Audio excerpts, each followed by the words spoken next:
অত্যন্ত অহংকার ছিল।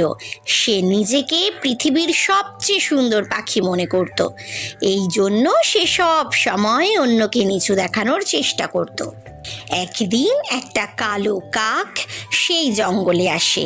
তাকে দেখে ময়ূর মুখ ভেঙচিয়ে বলে, শোনো, তুমি কি খারাপ দেখতে গো? কত কালো তোমার গায়ের রং, তোমার ডানায় কোনো রং নেই। আমাকে দেখো, আমার পালকগুলোকে দেখো, কত রঙিন এরা, আমি কত সুন্দর। এ কথা শুনে কাক বলে, হ্যাঁ, তুমি ঠিকই বলেছ। হতে পারে আমার ডানার রং কালো, তোমার পালকের মতো এতে এত রঙও নেই, কিন্তু এটি আমাকে উঁচুতে উঠতে সাহায্য করে। আমিও উঠতে পারি, দেখো। এ কথা বলে ময়ূর উড়ে এসে